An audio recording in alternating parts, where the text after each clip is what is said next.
اللهم صل وسلم.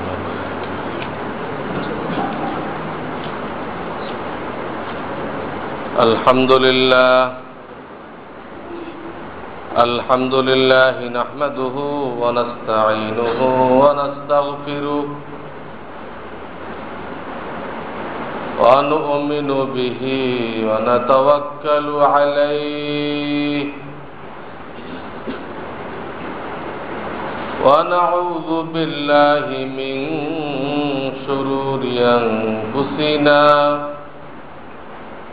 ومن سيئات أعمالنا من يهده الله فلا مضل له ومن يضلل فلا هادي له ونشهد أن لا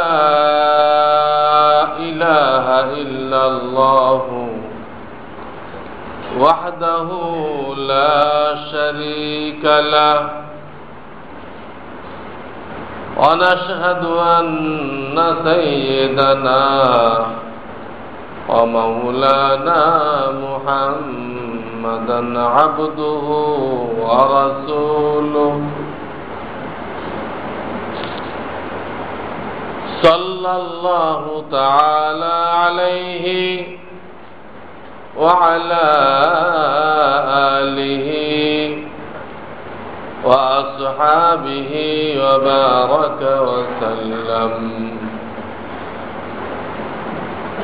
أما بعد فأعوذ بالله من الشيطان الرجيم.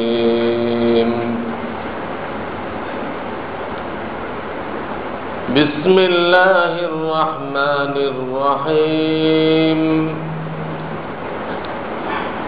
إن الذين آمنوا وعملوا الصالحات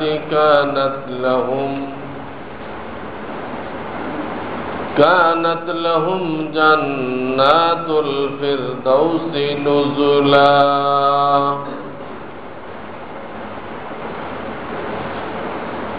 وقال رسول الله صلى الله عليه وسلم: يكون في آخر الزمان دجالون كذابون يأتونكم من الأحاديث ما لم تسمعوا أنتم ولا آباؤكم فإياكم وإياهم لا يضلونكم أو كما قال رسول الله صلى الله عليه وسلم. صدق الله العلي العظيم وصدق رسوله النبي الكريم ونحن على ذلك من الشاهدين والشاكرين. बुजुर्गान मोहतरम, अल्लाह रब्बुल आलमीन विशेष दायित्व दिए असंख्य नेयामत दिए আমাদেরকে দুনিয়াতে পাঠিয়েছেন। কোটি কোটি নেয়ামত ছড়াই ছিটায় আছে, যার অনেক কিছু আজ পর্যন্ত মানুষের গবেষণায় আসে নাই। যতদিন যাইতেছে নতুন নতুন জিনিস সামনে আসতেছে। এটা কত বড় নেয়ামত!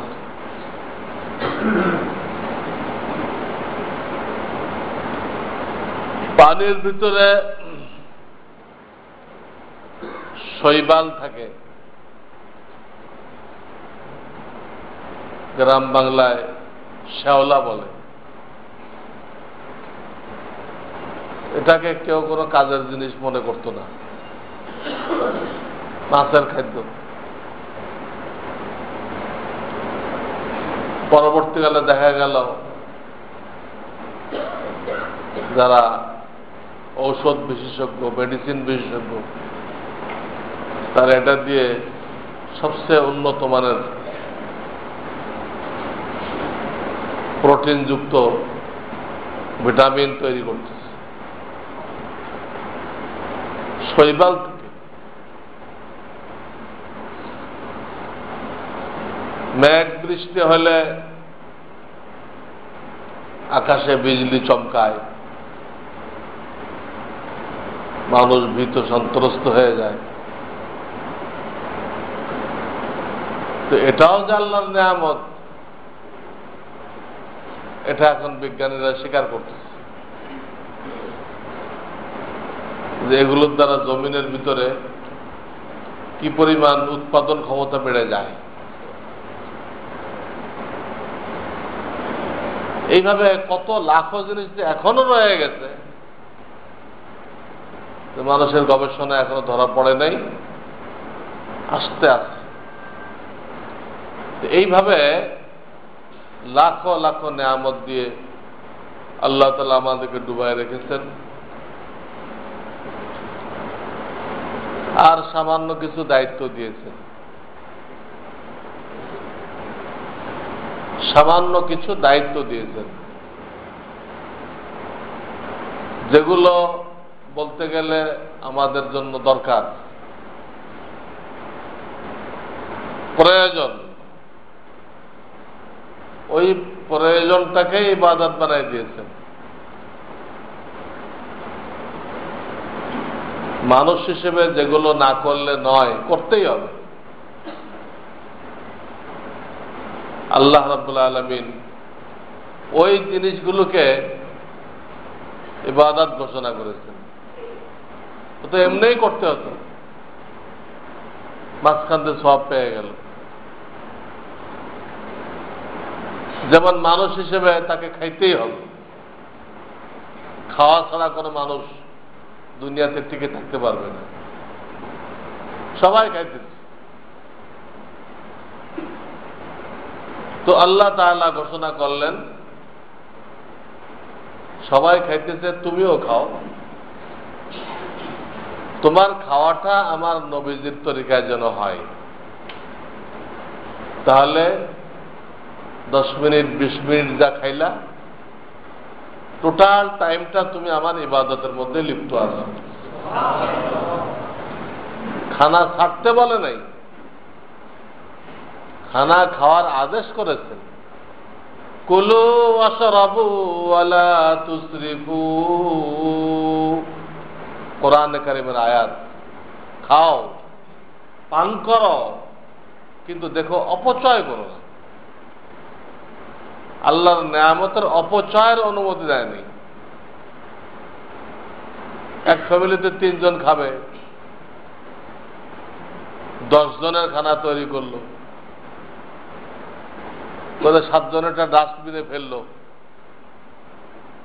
যা এখন আরব দেশে হইতেছে।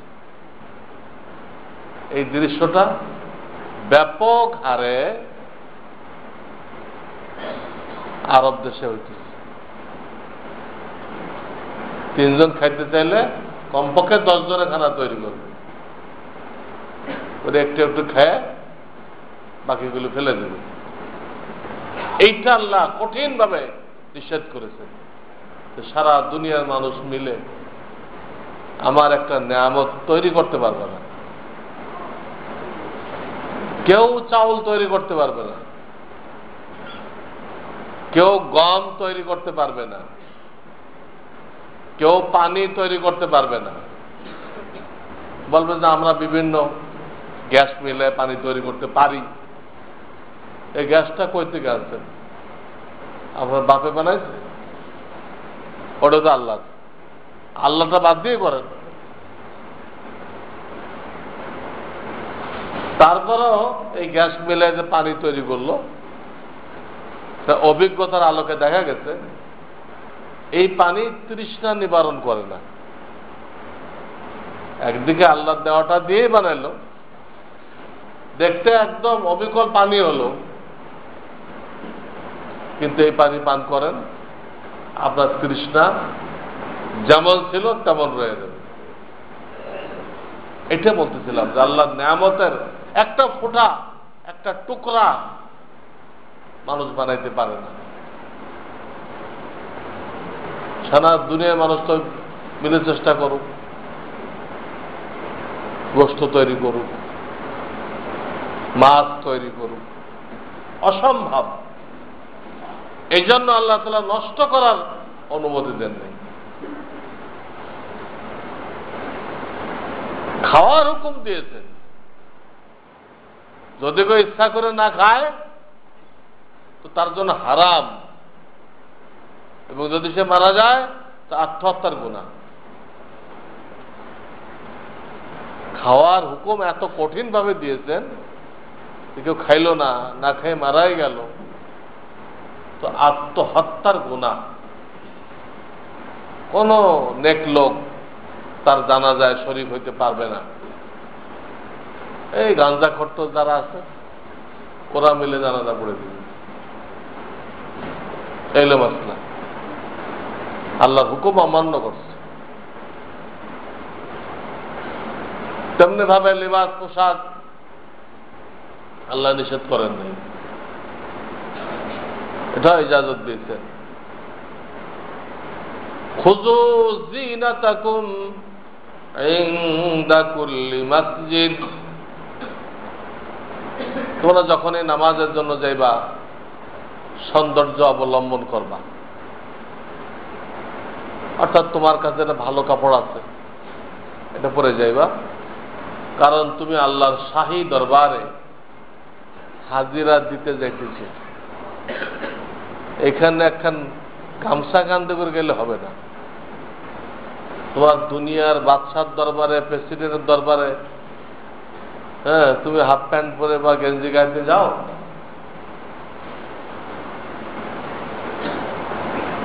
সেটা তার থেকে বড় দরবার, বাদশার বাদশা, তার দরবারে আসছো তুমি,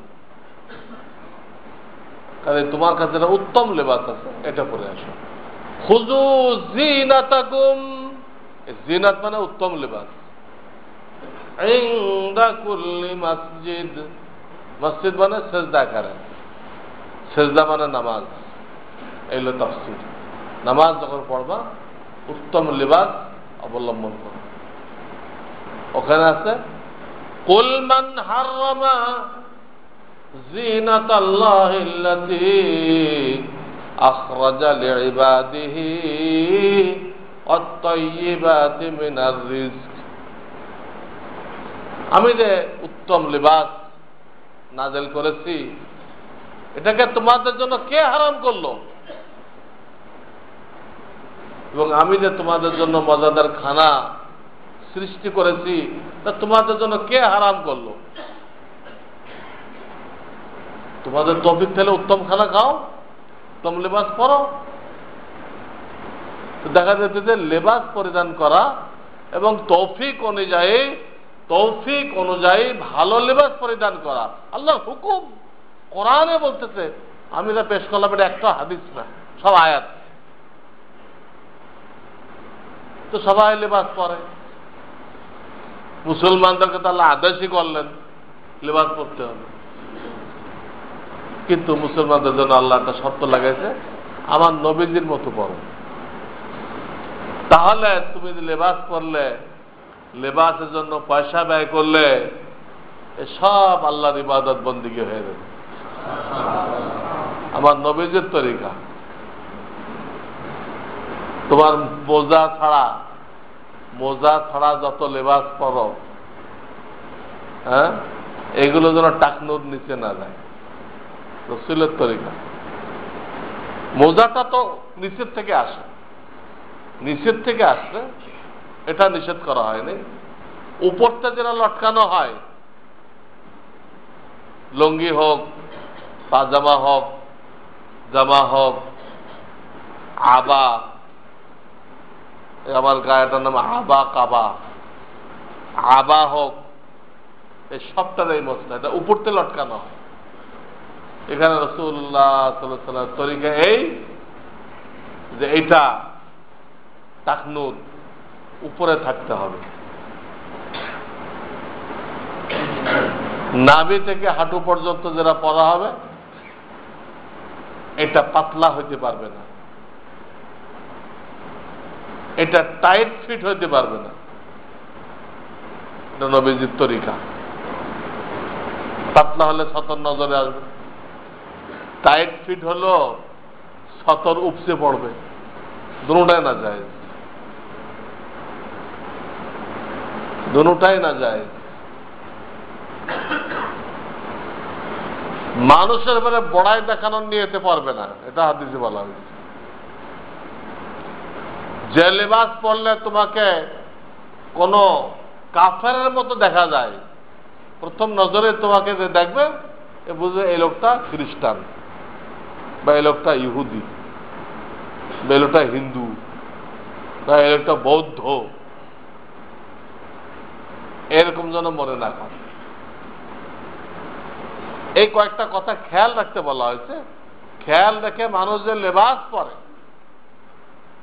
এর জন্য পয়সা ব্যয় করে, সব আল্লাহ তাআলার ইবাদতের মধ্যে গণ্য হয়ে যায়। মানুষ বাথরুমে যায়, সারা দুনিয়ার মানুষ যায়, প্রত্যেকে যাইতে হবে। যদি আপনাকে কোটি টাকার বিল্ডিং দেওয়া হয় কিন্তু ওখানে টয়লেট নেই,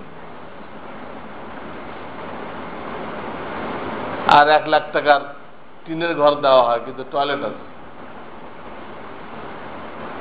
তো মানুষ ওই 1 লাখ টাকারটা পছন্দ করবে, 1 কোটি টাকাটা পছন্দ করবে না। কারণ এখানে এটার কোনো ব্যবস্থা রাখা হয় নাই, ব্যবস্থা করাও সম্ভবপর না, সেই সুযোগ রাখা হয়নি। তাহলে জরুরত সময় কোথায় যাবে? তাহলে 1 কোটি টাকার বিল্ডিং এর থেকে 1 লাখ টাকার টিনের ঘর ভালো, যেখানে প্রয়োজন মিটবে, এত প্রয়োজন। এটা এখানে বলা হয়েছে নবীজির তরিকা অবলম্বন করো, দোয়া পড়ো, বিসমিল্লাহি আল্লাহুম্মা ইন্নী আউযু বিকা মিনাল খুবুসি ওয়াল খাবাইস। অনেকে দোয়া পড়ে কিন্তু এই দোয়াটা শুরুতে যে বিসমিল্লাহ আছে এইটা কিন্তু অনেকে জানা নেই। তারা স্টার্ট করে আল্লাহুম্মা ইন্নী আউযু বিকা মিনাল খুবুসি ওয়াল খাবাইস। মানে আলেমকে জিজ্ঞাসা করেন,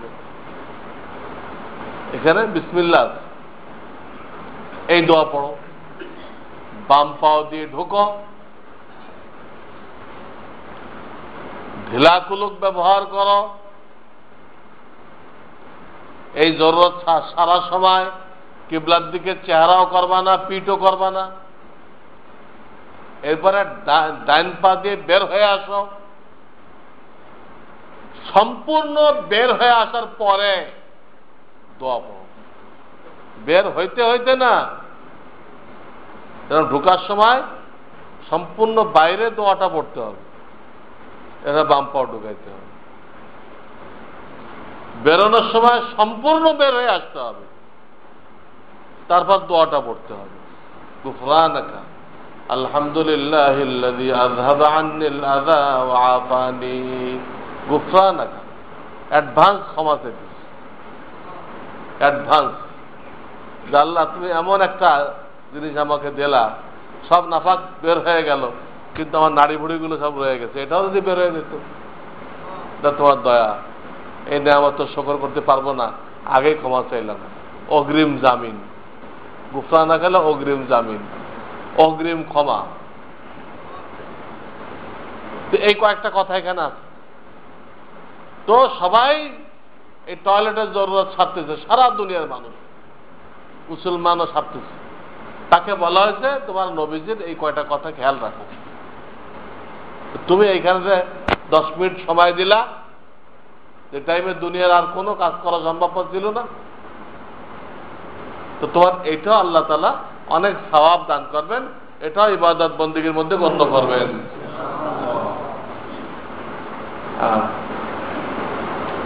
এমনকি একটা মানুষ তার বিবির কাছে যাইতেছে, এটা মানুষের প্রয়োজন, এটা না হলে দুনিয়া আবার থাকত না।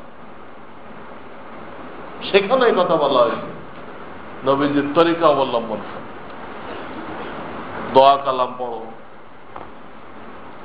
নিয়ত এই করো যে আল্লাহর বান্দির খেদমত আমার দায়িত্বে ছিল। স্ত্রী সম্ভোগের নিয়ত না, সম্ভোগের নিয়ত করবে না, তাহলে তো ইবাদত হবে না। আল্লাহর বান্দির খেদমত আমার জিম্মাদারিতে ছিল, সেই জিম্মাদারি পালন করার জন্য। তারপরে আর একটা দোয়া আমার লেখা নবীজির সুন্নাত থেকে দেখে নেব। এই 3-4টে কথা আছে এখানে। এই 3-4টে কথা খেয়াল করে কেউ বিবির সোহবাত অবলম্বন করল, তো এটা আল্লাহ তাআলার কাছে ইবাদত হয়ে গেছে। এই হাদিস যদি শুনাইলেন, সাহাবায়ে কেরাম হাদিস আছে হতভম্ব হয়ে গেছে, রোজে এটা ইবাদত কিভাবে হয়? আমরা আমাদের মনের চাহিদা পূরণ করলাম, এটা ইবাদত। বলে হ্যাঁ, যদি বিবি ছাড়া আর একখানা দিয়ে করতে তা হারাম হইতো কিনা? তা তো হইতো। হারাম থেকে যে বাঁচলা আর নবীজির তরিকা চিন্তা করলা, কেন ইবাদত হবে না? ইবাদত ইবাদত। তো আমি বলতেছিলাম যে যেটা আমাদের জরুরত এইটা দেখা যায় ইবাদত বানাই দেওয়া হয়েছে, খালি একটু লাগাই দিতে হবে নবী করিম সাল্লাল্লাহু আলাইহি সাল্লামের তরিকা। সবার বাজারে যাওয়া জরুরত, কেনাকাটা করতে হবে, ঠিক আছে। কাফেররা যায়, মুসলমানও যায়। মুসলমানকে বলা হয়েছে বাজারে ঢুকে প্রথম তোমার কাজ হলো দোয়া পড়ো, লা ইলাহা ইল্লাল্লাহু ওয়াহদাহু লা শারীকা লাহু লাহুল মুলকু ওয়া লাহুল হামদ ইউহয়ী ওয়া ইউমীত বিয়াদিহিল খায়র ওয়া হুয়া আলা কুল্লি শাইইন কাদির। ঢুকেই এই দোয়াটা পড়ো, সাথে সাথে আল্লাহ তাআলা তোমার আমলনামায় 10 লক্ষ নেকি লিখে দিবেন। মসজিদে পড়লে লিখবেন না, এটা মসজিদে পড়ার দোয়া না, বাজারে পড়লে লিখবেন, কারণ সেখানে সব লোক আল্লাহকে ভুলে গেছে। বাজারে সব লোকগুলো দুনিয়ার মোহে আল্লাহকে ভুলে বসে আছে। এই সব ভুলনেওয়ালাদের মধ্যে যে আল্লাহকে স্মরণ করছে, আল্লাহ তাকে খুবই সম্মান করছে। কিন্তু সব ভুলনেওয়ালা, এ আমাকে স্মরণ করনেওয়ালা, চলো 10 লাখ, কিন্তু দেওয়ার সময় তো আরো বেশি দিবেন। এ তো বোঝার জন্য কইছেন। যার নেকি বলা হয় এ তো সর্বনিম্ন, সর্বনিম্নটা বলা হয়। আসল তো আল্লাহ কত দিবেন আমাদের হিসাবে আসবে না, বেকার হিসাব। এই দোয়া পড়তে বলা হয়েছে, বলা হয়েছে সেখানে তুমি কোনো মিথ্যা কথা বলবা না,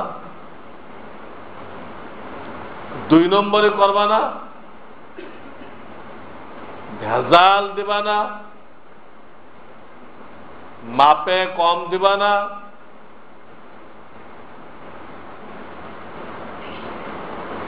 আয়েবদার দোষওয়ালা টাকাও দিবা না, দোকানদারে বলেছে দোষওয়ালা মালও দিবা না। হ্যাঁ, এইভাবে দিতে পারো, দোষটা দেখাই দাও যে এর ভিতরে এই ত্রুটি আছে, এই জন্য মূল দামের থেকে আমি 20 টাকা কমাই দিলাম, তাহলে ঠিক আছে। দোষওয়ালা মাল যদি এইভাবে দেওয়া হয় যে ওইটা আগে খরিদ্দারকে দেখাইতে হবে যে এই একটু ত্রুটি আছে, এই জন্য দামও কম আছে, তাহলে আর যায়। কিন্তু লুকায় দিলেন যাতে খরিদ্দার বুঝতে না পারে। এরকম শুনছি কোথায় কোথায়, গুলিস্তান, সদরঘাট এরকম হয়। মানুষে একটা চয়েস করে আর দোকানদার দিয়ে দেয় আর একটা।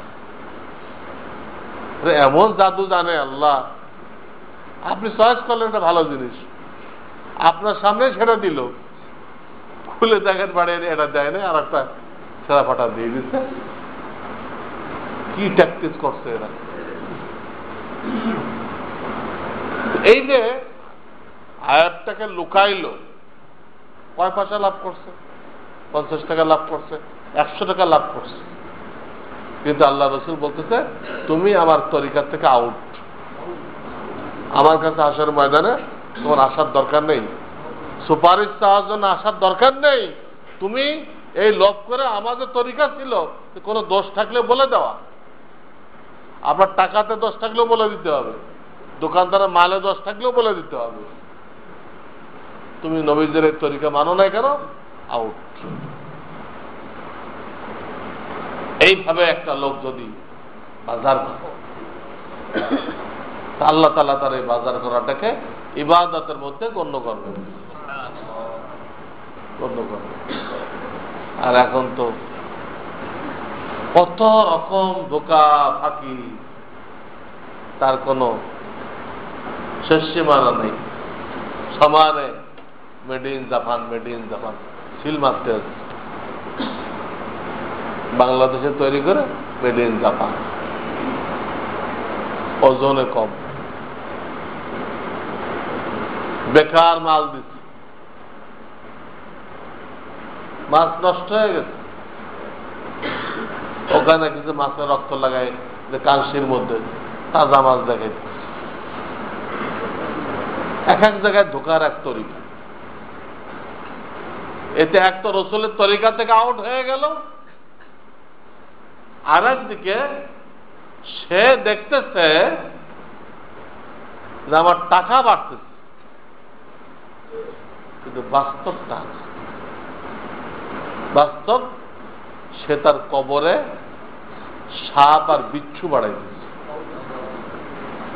তার কবরের মধ্যে সাপ আর বিচ্ছু বাড়াই দিচ্ছে।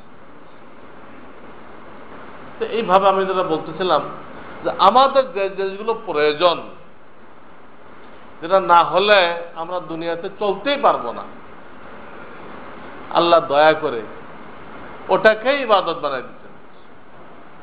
খালি এতটুকু শর্ত লাগাইছেন, দুনিয়াদাররা কেমনে করে এটা দেখো না, আমার নবীজি কেমনে করছে এটা দেখো। এতে তোমার প্রয়োজন পূরণ করতে কোনো হেরফের হবে না, প্রয়োজন ঠিকই পূরণ হয়ে যাবে। কাফেররাও বিয়ে শাদী করতেছে, মুসলমানরাও বিয়ে শাদী করতেছে, বিয়ের জরুরত তো সবাই পূরণ হইতেছে। কাফেরদের বিয়েটা ইবাদত হইতেছে না, ওখানে নবীজির কোনো তরিকা ফলো করা হইতেছে না, মুসলমান মসজিদের মধ্যে করতেছে, হ্যাঁ, কোরআন হাদিস অনুযায়ী করতেছে, হাদিস কোরআন পড়া হইতেছে, খেজুর বিতরণ করা হইতেছে। এইখানে মসজিদের মধ্যে বিয়ের অনুষ্ঠানে কোনো বেপর্দা হইতেছে না, কোনো নাচ গান হইতেছে না, কোনো অবৈধ দাবি দেওয়া হইতেছে না, অবৈধ দাবি দেওয়া হইতেছে না। বিবাহতে সেরেফ দুটা খরচ, স্ত্রীকে মোহর দিতে হবে, অলিমা খাওয়াইতে, সেরেফ দুটা খরচ। উভয়টা খরচ আল্লাহ তাআলা ছেলের দায়িত্বে রাখে। ইসলামের দৃষ্টিভঙ্গি হলো মেয়ের বাপ অনেক লম্বা দিন, লম্বা জামানা এই মেয়ের জন্য খরচ করছে। এখন বিয়ের টাইম এসে গেছে, এখন বাপকে রিলিফ দেওয়া হয়েছে, তোমার আর খরচ নেই। এইভাবে মুসলমানরা আল্লাহর ঘরে নবীজির তরিকায় তারা বিবাহ পড়ে দিতে, এটা বহুত বড় ইবাদত হয়ে গেছে, বহুত বড়, ছোট মোটো না। বলা হয় যখন মুসলমান যখন বিবাহ করে তো আল্লাহ তাআলা তার অর্ধেক দিনদারিকে পরিপূর্ণ করে দেন।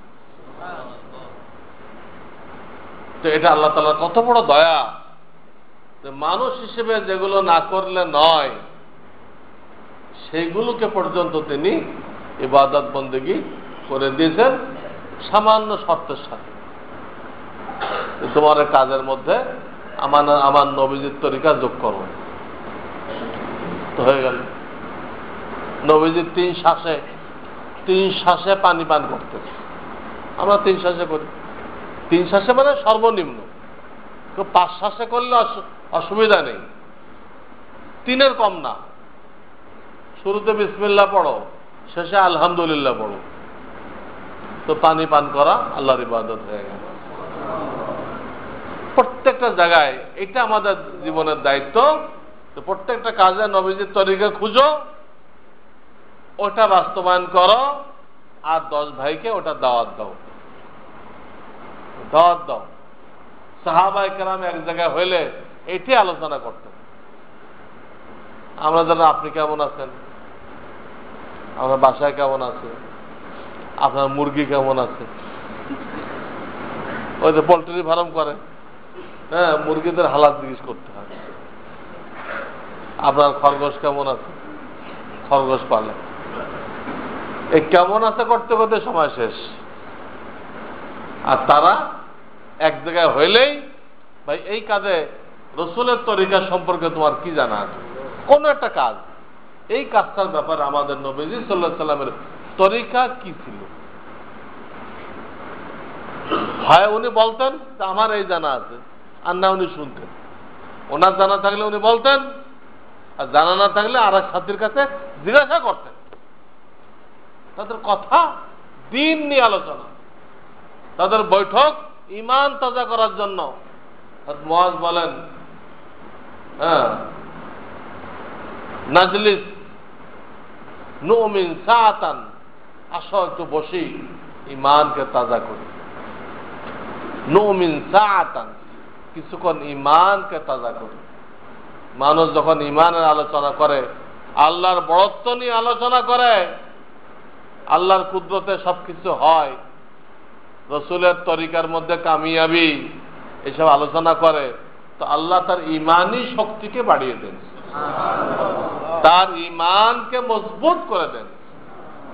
তাদের বৈঠক ছিল এই জন্য। কিন্তু বর্তমানে রাস্তায় চলবেন, হাঁটার জায়গা নেই। রাস্তাতে আপনি হাঁটবেন, হাঁটার জায়গা পাবেন না, এত মানুষ।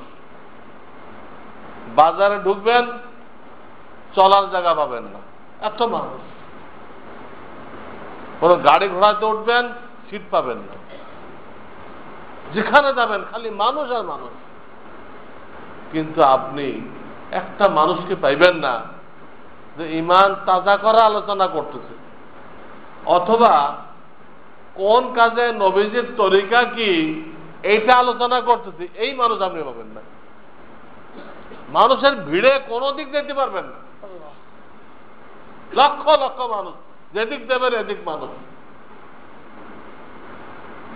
এত মানুষ, এত গাড়ি, রাস্তাতে চলাই যেতেছে। কিন্তু আপনি একটা মানুষ দেখান যিনি সাথীকে বলে যে আসো একটু বসি, ঈমানকে তাজা করি, ঈমানকে পাকাপোক্তা করি, এই লোকটা করি।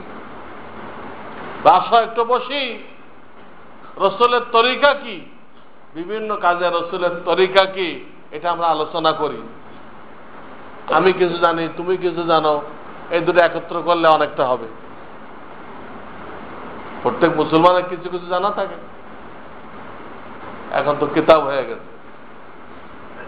আমার মাদ্রাসা থেকে আগে বিভিন্ন বিষয় ভিত্তিক পার্চা দেওয়া হতো, বিষয় ভিত্তিক, যেমন দাড়ির পর্চা, ফোন ব্যবহার করার পর্চা, বাপ মায়ের হক অধিকার কি তার পর্চা। এইভাবে বিভিন্ন বিষয় ভিত্তিক। 5 ওয়াক্ত জামাতের সাথে নামাজ পড়া ওয়াজিব, তার দলিল। তারাবি নামাজ 20 রাকাত, 8 রাকাত না। এই প্রত্যেকটা বিষয় ভিত্তিক পর্চা দেওয়া হতো। তো আল্লাহ তাআলার বিশেষ মেহেরবানি, এটা অনেক বন্ধু বান্ধব তারা অনেকদিন বলে আসতেছিল যে পর্চা বিক্ষিপ্ত ভাবে রাখা যায় না, হারাই যায়। এই পর্চাগুলো এক জায়গায় করে একটা কিতাব বানায় দেওয়া হোক। তাদের আবেদনে এবং তাদের দোয়ায় এটা 300 পৃষ্ঠা একটা কিতাব হয়ে গেছে। এর নাম দেওয়া হয়েছে হযরত মুহিউস সুন্নাহ মাওলানা আবরারুল হক রাহমাতুল্লাহ আলাইহির দ্বীনি সংস্কার। দ্বীনের ব্যাপারে অনেক উল্টা সিধা হয়ে গেছিল, যেটা দ্বীন না ওটা লোকেরা দ্বীন মনে করছে। যত মাজার পূজা, কবর পূজা, হ্যাঁ, শবে মেরাজ, হ্যাঁ, মিলাদ শরীফ, উরুস শরীফ, হ্যাঁ, জশ্নে জুলুসে, ঈদে মিলাদুন নবী, এইসব বেদাত গুলোকে মানুষ দিন মনে করত। তো এগুলোকে উনি বাতিল করে দিচ্ছেন, এগুলো দিন না, বদ্দিন, বেদাত। আবার দিনের অনেক জিনিস বাদ পড়ে গেছিল, দিনের অনেক জিনিস বাদ পড়ে গেছিল। মুর্দাকে ডাইন কাতে শোয়াইতে হবে, লোকেরা চিৎ করে শোয়াইছে। মুর্দারের খতম পড়ে টাকা পয়সা লেনদেন করা যাবে না, এটা কিন্তু লেনদেন চালু হয়ে গেছিল। আজানের মধ্যে আল্লাহ আকবার একালিপ থেকে বেশি টানা যাবে না, একালিপ টানতে হবে, এটাও ঠিক হয়ে আসছে। সারা জীবন মসজিদে আসতেছে, ঢোকার 5টা সুন্নত লোকেরা জানতো না, এখন লোকেরা জানতেছে। এইভাবে বহু বদ্দিন দিনের মধ্যে ঢুকে গেছিল, আর যেটা আসল দিন ওটা আউট হয়ে গেছিল। আউটটাকে ঢুকানো আর যেটা বেহুদা ঢুকে গেছে ওটা বের করা, একে বলা হয় সংস্কার। তো উনি এই কাজটা করে গেছেন। ওঠে বাংলাদেশের বড় বড় আলেমরা সব জায়গায় বলতেছে, মৌখিক বলতেছে। আপনাদের দোয়ায় আল্লাহ তাআলা আমাকে তৌফিক দিচ্ছেন ওটা লিখিত আকারে পেশ করা। জুবানি তো বলা হইতেছে, এই যাত্রাবাড়ি 2 দিন ব্যাপী ইজতেমা হয়ে গেল, সেখানে এগুলো আলোচনা করা হয়েছে। তো আল্লাহর মেহেরবানি এটা বই আকারে হয়ে গেছে। এটা দ্বারা এই ধরনের যত ভুল ভ্রান্তি ছিল এগুলো ধরা সহজ হবে। দিনের নামে যত কুসংস্কার ঢুকে গেছিল ওর থেকে বেঁচে থাকা সহজ হবে, এবং দিনের যেসব পয়েন্ট বাদ গেছিল ওগুলো দিনের ভিতরে ফেরায় আনা, আমল করা সহজ হবে। আল্লাহর মেহেরবানি এটা গত 2-1 দিন আগে আমার হাতে আসে, আপনারা এটা সংগ্রহ করতে পারবেন। তবে এই জন্য বললাম যে এটা আমাদের জিন্দেগির লক্ষ্য উদ্দেশ্য। আল্লাহ যে আমাদেরকে খাওয়াইতেছে, পড়াইতেছে, সবকিছু করতেছে, লক্ষ্য উদ্দেশ্য কি? নবীজির তরিকা জানো আর দাওয়াত দাও। নবীজির তরিকা জানো, আমল করো, দাওয়াত দাও। এর জন্য আল্লাহ আমাদেরকে এত নেয়ামত দিচ্ছেন, এত মায়া করতেছেন। 80 বছর মূর্তি পূজা করছে, 80 বছরের মাথায় লা ইলাহা ইল্লাল্লাহ পড়ে দিল। আল্লাহ 80 বছরের মূর্তি পূজার শিরকের গুনাহ মাফ করে দিলেন। এই মায়াটা কেন করতেছে? এত মহাব্বত আল্লাহ করেন বান্দাকে, হাসরের ময়দানে বান্দাকে মাফ করার জন্য আল্লাহ তাআলা বাহানা খুঁজবেন। কোন বাহানা একে ফেলা যায় কিনা, ওই বাহানার মধ্যে ফেলে একে পার করে দেওয়া যায় কিনা।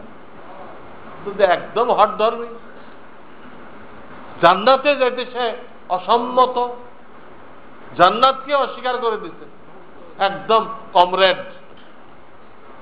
কমরেড মানে যারা একদম আল্লাহকে পরকালকে অস্বীকার করে দিচ্ছে, একে তো আর কোনো বাহানা পাওয়া যাবে না। সে নিজেই অস্বীকার করছে, জান্নাত জাহান্নাম বলতেই কিছু নেই। মৃত্যুর সময় ওসিয়ত করে দেয়, খবরদার আমার জানাজা পড়বা না, কাফন তাফন করবা না, আমি এগুলো বিশ্বাস করি না, আমার লাশটা মেডিকেল কলেজে দিয়ে দিবা। একে আল্লাহ কোন দুঃখে জান্নাত দিবে? এর তো কোনো বাহানাই নেই। কাফেরদের যেরকম কাফন দাফন হয় না, নাম তো মুসলমান, এরও কোনো কাফন দাফন হলো না, কোনো আল্লাহ আল্লাহদের দোয়া পাইল না, এর জন্য কোনো কোরআন খতম করা হলো না, কিছুই হলো না। এরে কেন দিবে? আমি একদিন রাত জেগে একটা লেখা তৈরি করতেছিলাম, রাত 1টা কি 2টা বাজে। এই সময় কিছু লোক আসছে আমাদের, কি ঘটনা, ওই যে আলো জ্বলতেছিল তো জানালা দিয়ে, এসে বলতেছে আমার দাদা মারা গেছে, হুজুর কিছু ছাত্র দেন, ওরা একটু কোরআন শরীফ পড়ে দিই। সব ছাত্র ঘুমানো, আমি ছাড়া আর কেউ জাগনা নেই, গেলে প্রত্যেকে দেবো আমি। কাজেই আপনারা যারা আছেন আপনারা গোসল দিয়ে আপনারা কিছু পড়ে দেন। কোথাও আমরা তো পড়তে পারি না। বললো তোমার বাপেরা, ও তো দাদা মরছে, তোমার বাপ, তোমার আব্বাও পড়তে জানে না, তাহলে কিছু করার দরকার নেই, ওইভাবে রেখে দাও। কারণ তোমার দাদা কোরআনের কোনো প্রয়োজন মনে করে নাই, যে কারণে তার ছেলেদেরকেও শেখায় নাই, নাতি নাতকুরকেও শেখায় নাই। উনি মনে করছে ক্যাট আর ডগ মুখস্থ করতে পারলে কামিয়াবি হয়ে গেছে। তো তোমাদেরকে ক্যাট আর ডগ মুখস্থ করছে, ডগ লয়ে থাকো, ওনার জন্য কোরআন পড়ানোর দরকার নেই। যদি প্রয়োজন মনে করতো নিশ্চয় নিজের ছেলেকে শেখাইতো। অনেকে ছেলেকে শেখাইতে পারে নাই, তখন বোঝে নাই, বুড়া বয়সে হুশ ফিরে আইছে, অত নাতি নাতকুরকে শেখায়, যাক এরা শিখুক, আমি মরে গেলে কোরআন পড়ে দেবে, এদেরকেও শেখায় নেই। এই টাইপের লোক এখন বেশি। আমি যে টাইপের নকশা পেশ করলাম এখন, এই টাইপের লোক দুনিয়াতে বেশি। সারা দুনিয়ায় বদ্দিনের প্রচার হইতেছে। এই বদ্দিনের প্রচারের কারণে মানুষ এখন ইসলাম নিয়ে উপহাস করতেছে, ঠাট্টা মজাক করতেছে, বিশ্বাস করতেছে না, বদ্দিনের সয়লাভের কারণে। বদ্দিনের সয়লাভের কারণে। আর বিদেশ তো আইনই করছে, বিদেশ হলে আইন করছে, কেউ কোনো অন্যায় করলে প্রতিবাদ করা যাবে না, প্রতিবাদ করা যাবে। তো পত্রিকায় একটা সচিত্র খবর দেখলাম, সচিত্র এক মুসলমানের মেয়ে তার ওই বিভিন্ন বয়ফ্রেন্ডদের সাথে অবৈধ সম্পর্ক, তো বাপে আর ভাইতে রাগ করছে। এই বিষয়টা নিয়ে তার বাপে আর মুসলমানরা মানে কেমনে, এগুলো ইংরেজি পড়ে সব তসলিমে নাস্তিন হয়ে যেত। আর তসলিমে বই পড়লে তো আমাদের মাথা খারাপ হয়ে যাবে। সে যেভাবে লিখে গেছে, তো নিজের কথা নিজে লিখছে যে তার কাছে অমুক আসলো, হ্যাঁ এ করলো, চলে গেল, আবার ওই কটার সময় অমুক আসলো, অবলীলায় লিখে গেছে। এমন শয়তান, এই অবস্থা। তো বাপ ভাই প্রতিবাদ করছে, বলে পুলিশকে জানাই দিচ্ছে। তো বাপরা ধরে নিয়ে গেছে, ভাইকেও ধরে নিয়ে গেছে। বলা যাবে এটা দেখলাম বেশ কিছুদিন আগে, হয়তো 1 মাস আগে। আর 2-1 দিন আগে দেখলাম ওখানে আইন পাস করতেছে যে কোন মুসলমান যদি অন্যায়ের বিরুদ্ধে প্রতিবাদ করে তাহলে তার বিরুদ্ধে সন্ত্রাসী মামলা দেওয়া যাবে এবং তাকে শাস্তি দেওয়া হবে। আমেরিকাতে আইন পাস করছে, কোন মুসলমান যদি অন্যায়ের প্রতিবাদ করে তাহলে সে সন্ত্রাসী আইনে সে অপরাধী সাব্যস্ত হবে, তার জেল হয়ে যাবে। দেখেন, অন্যায় প্রতিবাদ তো ইমানের অংশ। আমর বিল মারুফ নাহি আনিল মুনকার বলে, তো তার বিরুদ্ধে আইন পাস করতেছে, এবং সেটা মুসলমানদের কাঁধে চাপাই দিচ্ছে। আপনার মেয়ে এগুলো করবে, আপনার ছেলে মদ খাবে, নামাজ পড়বে না, আপনি কিছুই বলতে পারবেন না। বললে হয়তো পুলিশকে খবর দেয়, আপনার জেল হয়ে যাবে। তাদের কথা যার যা মনে চায় করবে, তোমার কি? তোমার নামাজ পড়তে মনে চাইলে পড়ো, কিন্তু কাউকে কিছু বলতে পারবে না। আপনার বিবি যদি আর এক বেটার সাথে যায়, আপনি কিছু বলতে পারবেন না, ঠিক আছে? তার ভালো লাগছে, ওর সাথে গেছে। এই হলো আমেরিকার আইন। অন্যায়ের প্রতিবাদ যেটা আমাদের ইমানের অংশ। হাদিস আছে অন্যায়ের প্রতিবাদ না করলে গজব নাযিল হবে তোমাদের পরে, এবং তখন যত দোয়া করো তোমাদের কোনো দোয়া কবুল হবে না, এত কঠোরভাবে বলা হয়। সেটা এখন বলতেছে সন্ত্রাসী কার্যকলাপ। তার মানে বর্তমান জামানার ফেরাউন, এগুলো বর্তমান জামানার ফেরাউন। আনা রব্বকুম আল্লাহ কইছিল না আমি বড় খোদা, ফেরাউন ঘোষণা করছিল আমি বড় খোদা, আর তোমরা যারা অন্য অন্য দেশ চালাও তোমরা ছোট খোদা, তোমরা আমার কাছে জিজ্ঞেস করে আমার সালাম দিয়ে তোমরা চলবা। তা তো তাই হয়েছে, একজন বড় খোদা আর গুলোকে ছোট খোদা মানে, তোমরা হলো পাতি খোদা, আমার নমস্কার করে চলবা, আমার মতের বিরুদ্ধে করলেই আমি রণতরী পাঠাই দেব, তারা সাইজ করার জন্য আমার রণতরী চলে আসবে। কেন আমার কথা মানবে না? ক্ষুধা হয়ে বসে রয়েছে না। বর্তমান সময়টা খুবই কঠিন সময় দেখি মুসলমানদের উপর। এমন এক এক আইন কানুন সামনে আসতেছে, যদি কোনো মুসলমান না বুঝে সমর্থন করে সে বেঈমান হয়ে যাবে। এমন এমন আইন কানুন সামনে আসতেছে যে একটা লোক এই আইন কানুন শুনে খুশি হয়ে গেল, কোনো মহিলা খুশি হয়ে গেল, খুব ভালো হয়েছে, এতদিন পরে আমরা একটু বেশি পাইলাম। কিন্তু সে বুঝতেছে না এই কথা বলার সাথে সাথে আমি তো বেঈমান হয়ে গেলাম। যারা কোরআনের বিরুদ্ধে আইন তৈরি করছে তা আগে নাস্তিক মুরতাদ হয়ে গেছে, আর যেটাকে সমর্থন করলো এও কি হয়ে গেল? বেঈমান হয়ে গেল।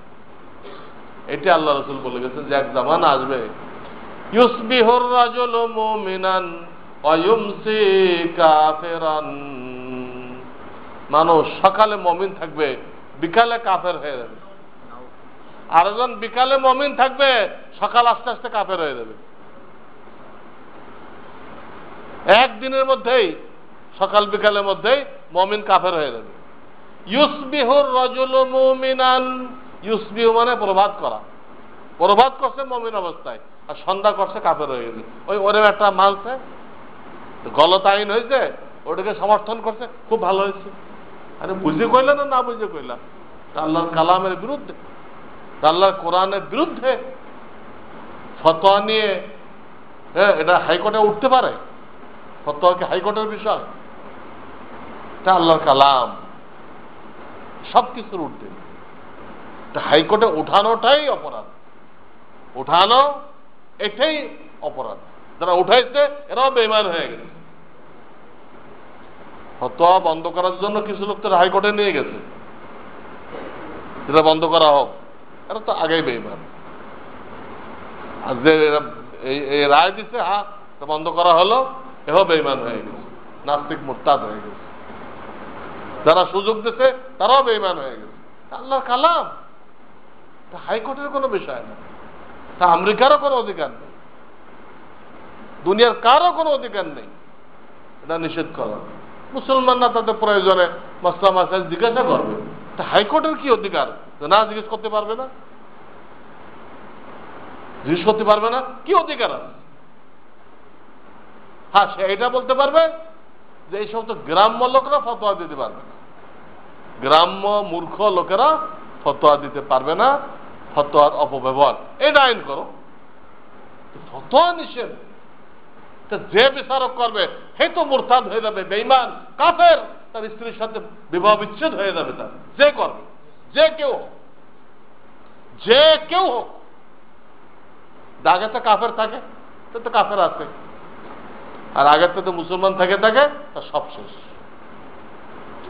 এই সময় এখন আমাদের উপর যাইতেছে, যদি আমাদের দ্বীন ঈমান রক্ষা করতে চাই উলামাদের সোহবত জরুরি। উলামাদের সোহবতে থেকে এগুলো বুঝতে হবে এবং আমাদের মাতৃজাতিকে বুঝাইতে হবে, দেখো এখানে তোমাদের খুশির কিছুই নেই, খুশির কিছুই নেই, বেশি দিল আরো মাহরুম করল, তোমাদের যে বেশি দিল এটা প্রকারান্তে তোমাদের আরো বঞ্চিত করার তরিকা। আগের থেকে বাপ ভাইরা মিলে এমন পলিসি বের করবে যে মোটেও যাতে না পায়। আগে তো সিঙ্গেল পাইতেছিল, সিঙ্গেল যাতে না পায় তার ব্যবস্থা করছে সরকার। আল্লাহ বুঝার তৌফিক দান। তো আল্লাহ তাআলা আমাদের সকলকে এই ফিতনার সয়লাব চলতেছে, এই ফিতনার সয়লাবের মধ্যে ঈমানের হেফাজত করার, ঈমান এত বড় দৌলত যে বালুকণা ইমান যদি কারো থাকে, আল্লাহ তাকে এই দুনিয়া সমান 11 গুণ বড় জান্নাত দান করবেন। বালুকণা ইমান, সেই ইমান এক একটা কথায় নষ্ট হয়ে যেতেছে, এক একটা সমর্থনে ওই ইমান কি হয়ে যেতেছে, নষ্ট হয়ে যেতেছে। কিন্তু এলেম জরুরি, ওলামা কেরামের সোহবত জরুরি। আল্লাহ আমাদেরকে বুঝার তৌফিক দান করেন। ওয়া আখিরু দাওয়ানা আনিল হামদুলিল্লাহি রাব্বিল আলামিন।